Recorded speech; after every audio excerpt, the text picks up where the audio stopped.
Hello everybody and welcome back to Tehillim Treasures, sponsored by two wonderful organizations. Chazaq has been providing excellent material of inspiration and Torah learning for many years, but especially the last few years where we found ourselves stuck by a computer sometimes, and Chazaq was one of those organizations that stepped up to the plate and provides really endless opportunities for growth and inspiration. This is also sponsored by Chickens for Shabbos at chickensforshabbos.com. And I'd like to add, stop for a moment and imagine if you were in their shoes. A family of somebody who was an aguna, a family of somebody who was not able to make it to Grusha, or perhaps families of Melamdim that don't have the necessary funding sometimes to even put food on the table or buy shoes for their children. For $250, you can sponsor one family for a week. And let's be honest, that's not all that much money, and it doesn't provide them with all that much other than the bare minimum for what they need to be able to live. Grab hold of this schus, chickensforshabbos.com. Tonight we will do the next two kapitlich of Tehillim, Kapitel Nun Zayin and Nun Ches, chapters 57 and 58 in David HaMelech's masterpiece, in his timeless treasure of Tehillim. Kapitel Nun Zayin begins, Lamatzeach al tashches leDavid michtam bevorchoi mipnei Shaul ba'me'ara. David is escaping, he's running away from Shaul HaMelech, and in one of the most famous episodes that takes place, David HaMelech hides in a cave. Shaul is chasing him. Shaul is going to kill him. David HaMelech is inside the cave, and Shaul enters the cave. And in Perek Chav Daled in Shmuel, the story is retold where Shaul enters the cave, and David HaMelech, instead of killing the one who's trying to kill him, David HaMelech cuts off a corner of his cloak, of his garment. Why? In order to let him know that I could have killed you, but I don't want to hurt you, Shaul. Now Shaul is his enemy. Anybody who wants to kill you is your enemy. But it doesn't make a difference.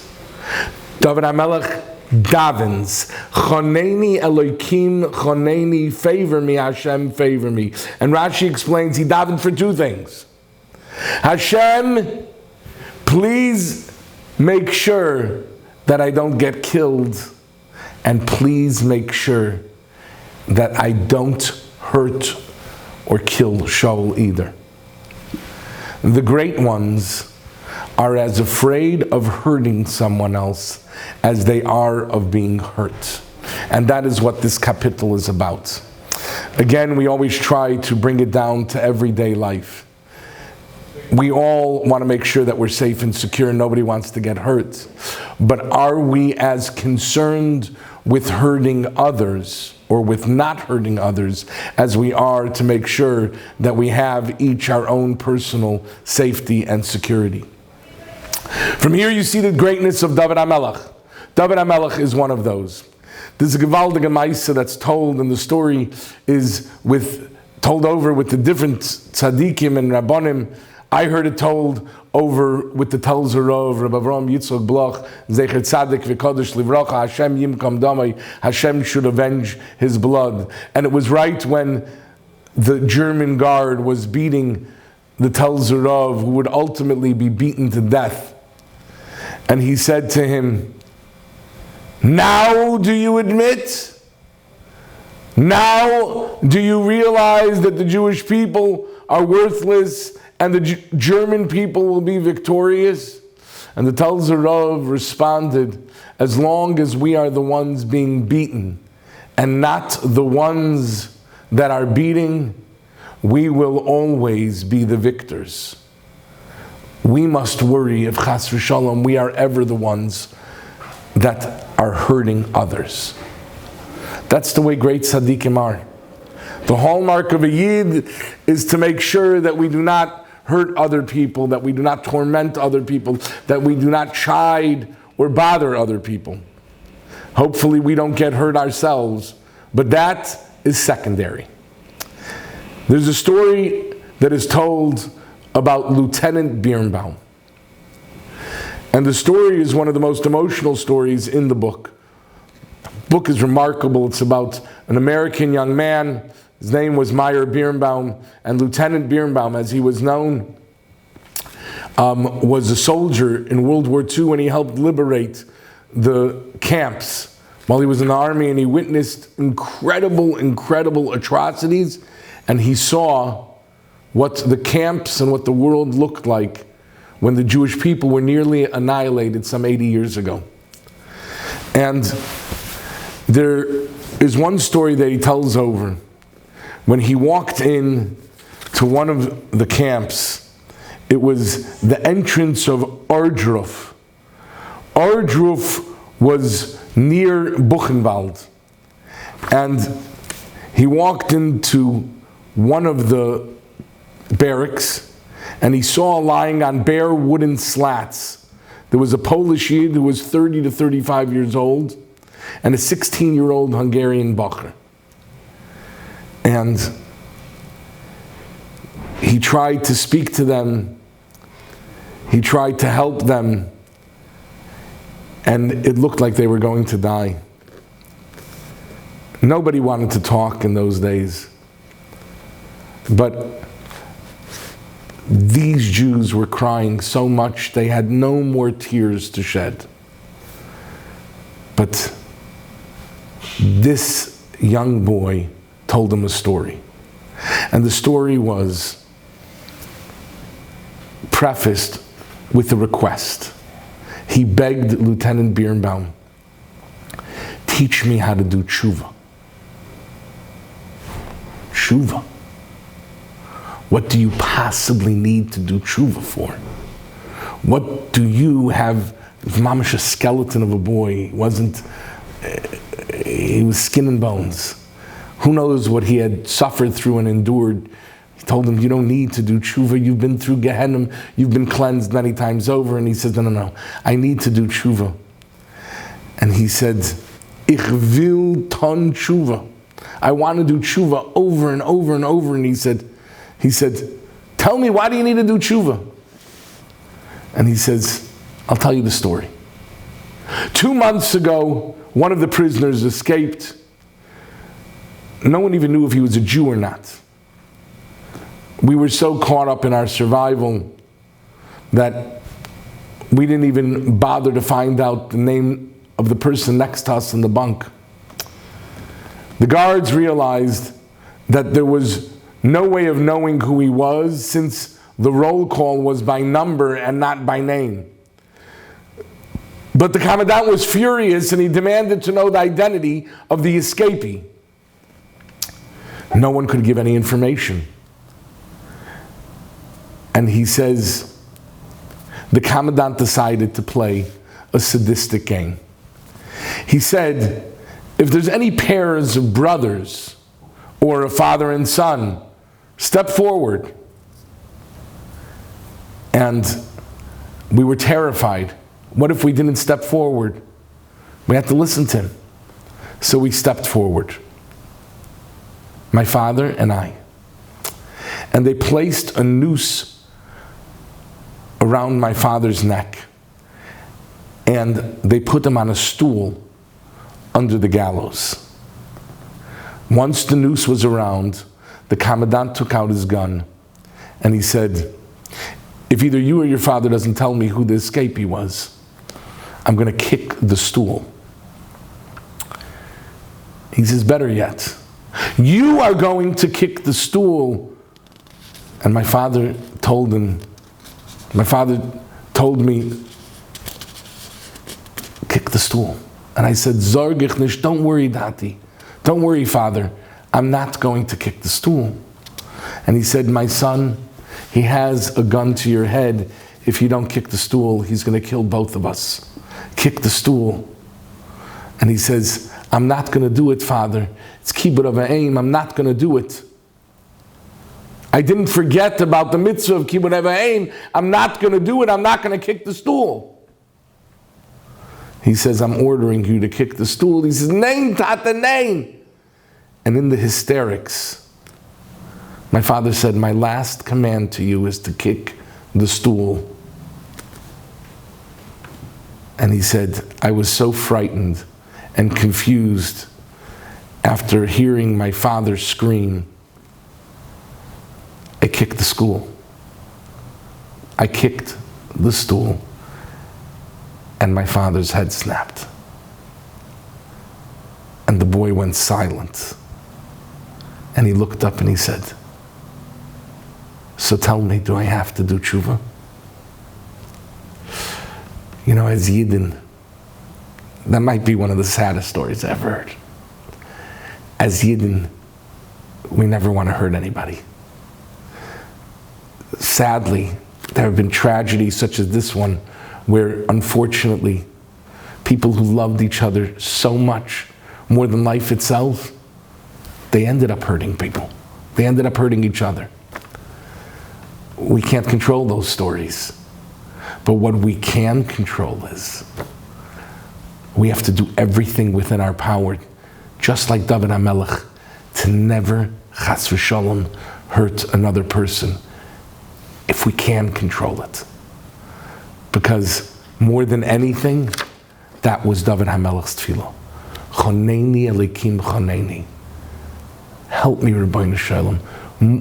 Better that I should be hurt than to chas v'shalom hurt another Yid. We now begin Kapitel Nun Ches. Kapitel Nun Ches speaks about the concept of Havedonis Kalolam L'Chavschus, that you have to judge every single person favorably, regardless of what it appears to be. In fact, Rashi tells us that there was a second incident following the cave incident that we mentioned earlier. There was a second incident where David HaMelech had an opportunity to kill Shaul. Instead, he took his spear and his flask. And David went to Avner and he said that he should have told Shaul to judge him favorably and that he was chasing David for no reason, since if he wanted to, he could have killed Shaul.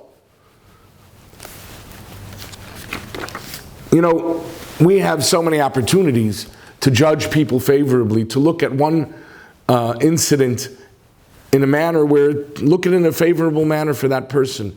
Make sure that if you have an opportunity to judge someone in a positive light, then do so. And sometimes you need to really be a lamdan. You need to be able to look for ways that you possibly could find that the person is really innocent and the person is really a good person, even though it appears to be otherwise. I heard the following story from Rabbi Shlomo Yehuda Rechnitz, and Shlomo Yehuda Rechnitz is one of the great Balei Tzedakah, one of the great Balei Chesed of our generation. A man who lives in LA, in Los Angeles, and he has so many solicitations for tzedakah, so many people coming to him to collect money, and he gives to everyone. Everyone. And generally doesn't ask many questions, just happy to give. But he told me that one time, he told me that there was a Svardish Yid, a Taimani Jew, who sits down next to him in shul. And Shlomo Yehuda is minding his own business and he's davening, but he noticed something very strange. He noticed that this Yid who was sitting next to him in shul is davening next to him with his siddur upside down. What a charlatan! What a fake! He doesn't even know which way to hold the siddur. Okay. He decided that if and when this man came knocking at his door, it was time to teach him a lesson. Sure enough, 2 days later, the man shows up at the Rechnitz family home. And Shlomo Yehuda looks and he says, "Oh, Shalom Aleichem, welcome. Glad you could come." And this is it. I'm going to teach him a lesson once and for all. So Shlomo Yehuda sits him down And he's asking a lot of questions, and the man, strangely, seems to be very, very sincere. And he's got, he's a very intuitive person, Shlomo Yehuda, so it seemed like very strange, Okay, but listen. He says to him, do you know how to read? I'm just curious, you know how to read? Go for the jugular, The man said he did. So Shlomo Yehuda asked his daughter to go fetch a siddur. He gives the man a siddur, and sure enough, once again, the fellow takes the siddur and he holds the siddur upside down. Well, Shlomo Yehuda says, could you read for me a little bit? Sure, he's certain that the man's not going to be able to read a word, and sure enough, the man starts reading perfectly. He turns the page. He says, could you read that page? The man didn't ask any questions. He continued reading, and the next page and the next page. He says, can I ask you a strange question, seeing that obviously the guy was not a fake? He says, why do you hold your siddur upside down? And here's where Shlomo Yehuda was enlightened. He said, I grew up in Yemen. We were so poor in Yemen that we only had one siddur, one chumash, one sefer of Mishnayos for the entire class. And we all sat around the Rebbe. So if you sat next to the Rebbe, you read by reading the siddur straight. If you sat opposite the Rebbe, then you only saw the words upside down. I sat on the opposite side. The only way I can read is by reading upside down. Shlomo Yehuda thought that he had a fraud in front of him, and boy was he mistaken. He took out his checkbook and he wrote him a very, very generous check, more so than usual, because he had put the person through the grind and he realized what a mistake he had made. And Shlomo Yehuda told me this story personally, and he said, I learned my lesson. We have to do everything we can. There's a message in the story, because the story is about somebody reading it upside down. Maybe that's the message. Read the story upside down. When you are certain that there is guilt and there is wrongdoing, look at it from an upside down perspective, and you will find the goodness and the truth, even when it's so difficult to find. Until next time, Zai Gezond. Thank you so much.